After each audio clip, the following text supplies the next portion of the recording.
How's it going, everybody? Back with another kayak walkthrough for you guys today, and it's on the Crescent Primo. This kayak released in 2024, and it took a lot of inspiration from their CK1 model and made it a little bit more smaller, a little bit more compact. So we're going to go over some of the features of it, and then the one behind you will show you some of the upgrades you can do to really dress the boat out. First of all, it's an American-made company, so the boat made here in the States. That's always good in our books. Secondly, the specs, 10.5 feet long, 32 inches wide. As Justin comes on in, we'll run you down front to back some of the features of this boat, and this is a price point boat.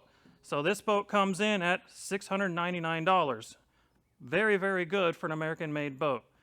Up front here, you're going to have your molded handles. These are all made by Kayak, super high quality. You're going to have your paddle keeper, so the blade of your paddle can go right in between there. Hold the blade right across your lap. Bungee system up front with area here to do a cooler or luggage and stuff like that, dry bags. Then we have your adjustable foot brace system. Pinch the triggers on the back, slide it wherever it is to adjust for your length. Double cup holders, one on each side. Double paddle holders, one on each side. And the seat, full frame seat with a high-low capability. High, drop it to the low, pull the strap tight, and you're ready to go. Why would you want a high-low seat? The lower you sit, the better your center of gravity is going to be, the more stability. The higher you sit, if you're fishing and doing some other things, gets you better angles for your cast. Also, if you have ailments for your hips and your knees, better angle for blood flow to your feet. Also, all Crescent seats are fully removable, so if you're doing camping trips, there's your camp chair ready to go. Now as we move back to the back here, another bungee setup here. Nice big tank well area where you can take a milk crate if you want to do some fishing, a black pack series, or day coolers, or multiple 20 to 30 liter dry bags for those overnight trips. Once again here on the rear, finally, we're going to have a mini power pole or a motor add-on. And your drain plug is going to be on the back left-hand corner in the stern. And due to the ability to mount a motor or mini power pole, your handle is a mold-in handle directly underneath the boat. Now we'll roll it over and we'll show you the hull design. Okay, here's the Primo hull design. And like I mentioned earlier, it takes a lot of inspiration from the Crescent CK1. So up front here, we're going to have a lot of volume, and this is going to be great for running rivers, going up and over chop. If you want to go to the coast and run some flats, you're going to be able to ride up and over those waves. Secondly, we're going to come back here. You're going to notice the really soft chimes on the sides. This makes this boat very, very maneuverable in rivers. It wants to lean left and right. If you want a platform that's rock solid stable when you're standing, that's what tri-hulls are for. This is going to have a little bit of rock left and right, but that's what makes it so performance oriented and running rivers and moving water so exceptionally well. Now down the center here, these are going to be your scuppers, your scupper channels to protect them. They run down the center. These outer two lines here are structural supports that go all the way through and give you more area for the water to go through so you have less drag on the boat.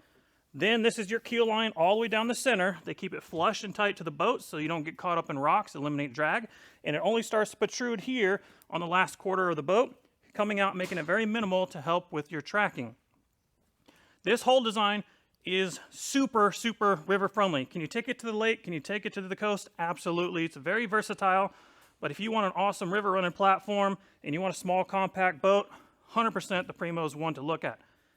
Okay, we got this beautiful Raz color in front of us, and this is one we've done a couple upgrades to. We got a full deck kit installed on this one, as well as a rail kit.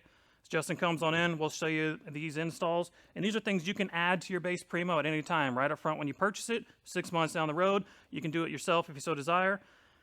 Beautiful deck kit here. Deadens the noise, gives you more grip if you want to stand and everything like that. Installs here in your cockpit area and in the tank well area in the very stern as well.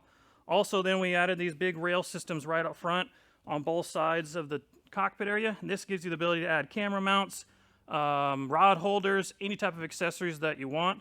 And then when you come back here, and we swapped out the bungee system to another track-mounted system, and then the track knobs allow you to reuse the bungee kit and everything like that. So these are a couple upgrades you can do to the Primo to really, really dress it up. If you want to add these awesome type of things to your platform, like I said, you can do it on your own. It's pretty easy install work, or you can have a dealer do it right up front or down the road whenever you want to do it yourself. So if you have any questions, let me know. Overall, our thoughts on the Primo. This boat's been out for over a year now. I wanted to take my time because I'm somebody that's a bigger guy. I'm 6'2", 265 pounds, and I test every boat that comes into the shop here. I own the CK1 and absolutely love that boat. Crescent has this as a very high capacity boat. I just don't truly see it being in the high threes like they have it, truthfully. So what I did is I took a whole year testing it, and then I gave it to Justin, I gave it to Evelyn, and then I gave it to about 5 or 6 other people within our family. Some people are boaters and some had only been to kayak once or twice in their life. And then not only that, taking the data from the dozens and dozens of Primos that we've sold over the last year, truthfully, I believe, taking all that data back, this boat is really, really perfect for the people between 100 pounds to that 225, 230 pound realm. That still gives you a little bit of extra growth to take on your daily gear. Somebody at my size at 6'2", 265, when I take it out with a day cooler, the tippiness is vastly noticeable compared to my CK1. And the CK1, 6 inches longer, 2 inches wider, handles me like a dream. So it can be a little bit squirrely if you're not used to it or you're getting bigger size like me. If you are, I would say then look towards the CK1. That's a perfect boat for, you know, that 160 to 270 pound realm and handles that size crowd like a dream. So just make sure you know what you're getting into. Overall, it's a phenomenal, phenomenal boat. American made, right at the $700 price point. It's hard to beat. It stands alone in the industry for a reason, and it's a reason why it's become Crescent's #1 selling boat in 1 year. So just make sure you know what size you need. If it's a Crescent Ultralight, Crescent Primo, Crescent CK1, and so on and so forth, to make sure that's going to have enough stability, carrying capacity, and the performance you want in the Crescent family. If you have any questions, let us know. Otherwise, appreciate you hanging out with us, and hopefully you found this video to be a little bit insightful. Have a good day. We'll catch you guys in the next one.